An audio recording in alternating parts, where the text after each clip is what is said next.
The spring legislative sitting kicked off with a shiny new budget, and the province's finance minister announced a projected surplus of $12 million, while other provinces have built contingencies into their budget for the tariff effect. Jim Ryder says there are too many uncertainties with tariffs to go down that road.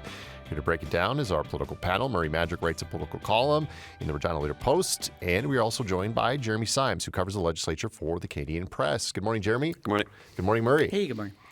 So, Jeremy, when it comes to this budget, what was Minister Ryder's overall message this year? Yeah, his overall message really was about this idea of delivering for you. That was the title on the budget. Delivering on affordability, going forward with the government's campaign commitments to reduce provincial income taxes, $3,400, saving people over 4 years, delivering on healthcare, more money for that sector, for reducing surgeries, addressing pressures in hospitals, more health centers as well, delivering on education, more money there for students and supports there to address our growing classrooms, and then delivering for this idea of safer communities, more police officers, the marshals, RCMP, more addiction support beds as well. And then just talking about the economy overall and how Saskatchewan's GDP has grown. It's projected to do pretty well. Our population has grown as well. And then this whole idea of delivering on fiscal responsibility, so that razor-thin surplus of $12 million. This comes with a big caveat, though, and this is the tariffs. And Ryder did begin his speech this way, addressing those tariffs from the United States and China. There's just so much uncertainty. He's saying the president, Donald Trump, is erratic and unpredictable, and it's made it difficult to develop this budget. But at the same time, there is no contingency fund to address these tariffs. Other provinces have set aside money for this in case that they're going to need it. But Ryder is saying those provinces did that, and they're doing deficit spending. We didn't want to do that, and so we're going to deliver a surplus. And Murray, when it comes to the budget itself, you wrote a column about this. You called it a work of fiction. We know the budgets are never what they turn out to be by the end of the year. But specifically this year, why do you characterize it as that? Well, because it doesn't do what a budget is supposed to do, which is basically somewhat attempt at least to accurately predict where we're going to be in a year. And this one doesn't. In fact, Jim Ryder, who's as good a retail politician as I think there is in Saskatchewan right now, and certainly there is in the government side, basically says a budget is a snapshot, a point in time. No, it's not.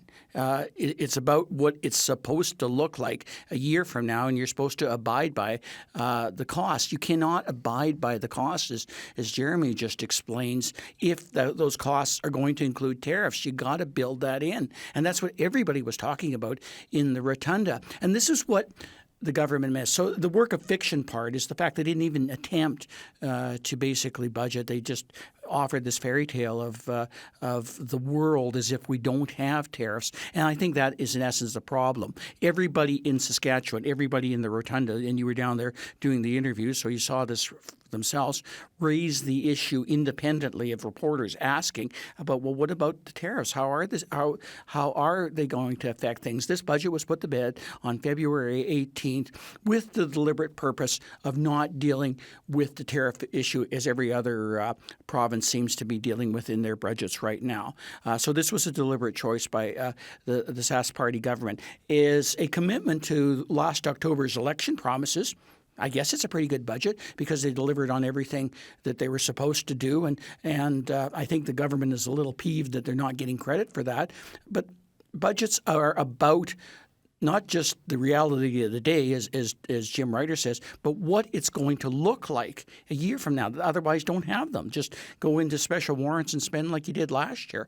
But you know what is the whole purpose of a budget if you're actually not going to budget? And part of that budgeting process is trying to figure out how much tariffs are going to cost and set aside. And if you don't have at least a little money set aside for that, set aside for crop insurance, for fires, for floods, for every other thing that we tend to encounter this year. The work of fiction part is they pretended all this doesn't exist, and that's just not our reality in Saskatchewan.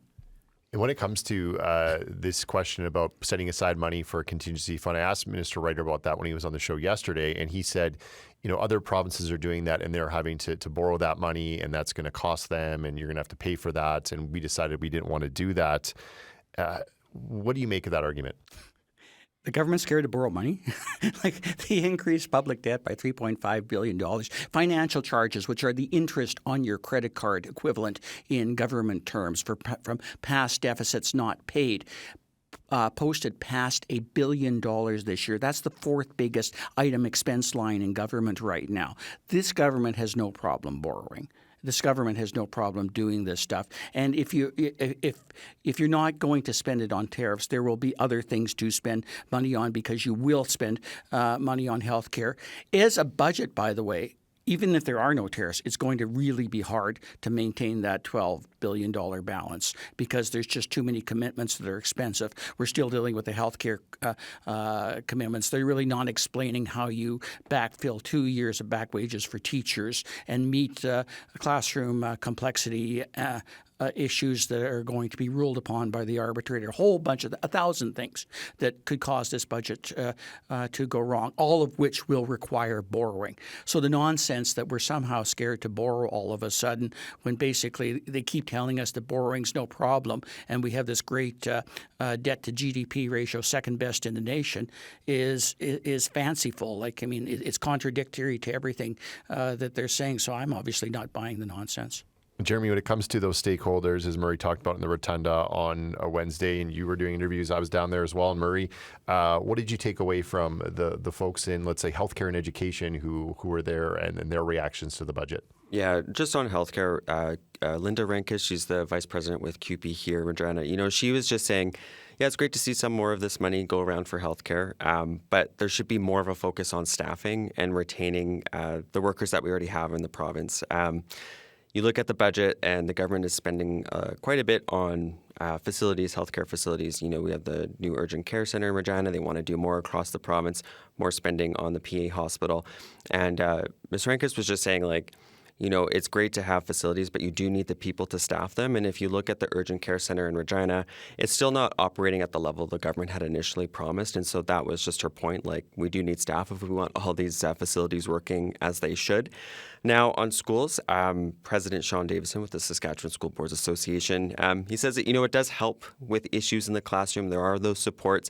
He was describing it as like it's a step in the right direction. He says it's not going to help every student in every corner of the province, but we are glad to see the money there. He doesn't think there's going to be any cuts to school divisions or classrooms because of this money, so that was a positive for him.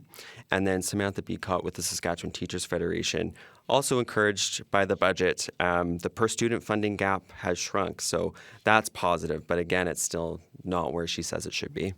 Murray, the government says the budget delivers on election promises, but as you mentioned, it's very similar to what we saw in the election campaign. Like if you looked at the election campaign, election promises, they're in the budget. So they're, as Jeremy mentioned, they're delivering on that. But a lot of times in the budget, there's something shiny and new, something that we haven't expected or the government is really holding on to. The surplus seems to be the thing that they're really touting right now. What should be in there that isn't in there? Here's the weird part. I don't know if there's a lot under the circumstances of today that isn't in there that should be. And obviously budgets are going to be criticized by stakeholder groups for not spending enough.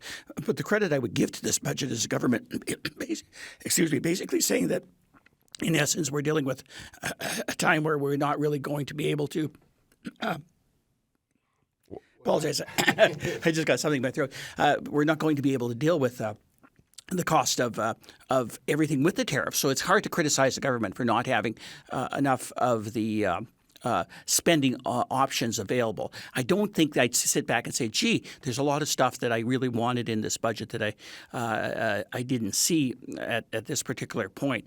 But I think that should have leaned into the tough times thing a little bit more, why there was this obsession to have a balance or a surplus when no one was expecting that, including them. If you remember their election campaign, we're talking about 3 years in which they're not It's a pretty dramatic switch, right? It's a pretty dramatic switch. So once again, as I said earlier, it would be tough to balance this budget under normal circumstances. So I don't know why they basically decided they needed to say that there was a surplus at this particular time. It was the oddest thing to me about the whole exercise, to be honest with you. And Jeremy, when it comes to the events of the legislature, it's been a pretty intense first couple of days. Yeah. You had the Team Canada jerseys yesterday. A lot of talk of Trump, depending on who is doing the talking, I think. What did you make of the first couple of days? What were the highlights? Yeah, I think the highlight so far was, I guess, yesterday and just kind of the shenanigans that was going on. You had the opposition NDP. They were singing the national anthem on the steps of the legislature, coming in with their jerseys, and then they come in, and then the speaker tells them they have to take them off, and they're upset about that, but whatever.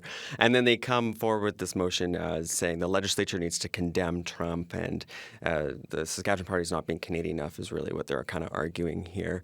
Now you have that motion was changed. The premier stripped out the language of condemning Trump, but then said, okay, we're not going to be the 51st state, and then had a bunch of other stuff underneath it saying we support the government's tariff reaction plans and all what have you. But that was kind of the highlight. And then you had the premier saying, I'm a true Canadian here, and we got to tone it down, and you can't be smart and angry at the same time. So just those two kind of opposing narratives on this whole issue really stood out to me.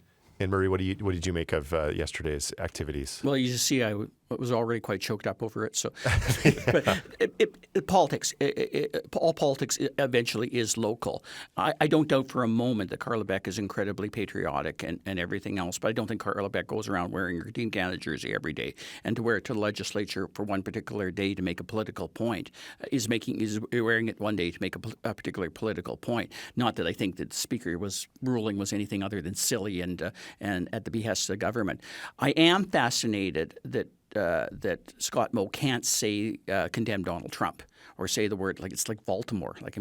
Say his name. Say that this is the source of the problem, but he won't. Now he's claiming, and so does his strategists claim, that this is a strategic thing because you really don't know and need one more Canadian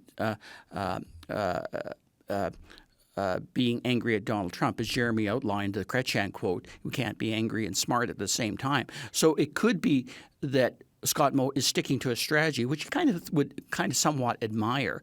But I think there's a lot of people out there that are suspicious that he's more loyal to the conservative point of view and the things about Donald Trump that he likes. And this is where this whole debate is really interesting because it got into the whole notion of who's more Canadian, someone with the NDP social democratic philosophy of carrying Medicare, et cetera, or someone who understands Canada to be a resource nation that builds. You know what, folks? It's both. And I think if there's something that good can come out of this. I don't imagine there'll be something good coming out of this because we're going to see a federal election with more divisions along this line.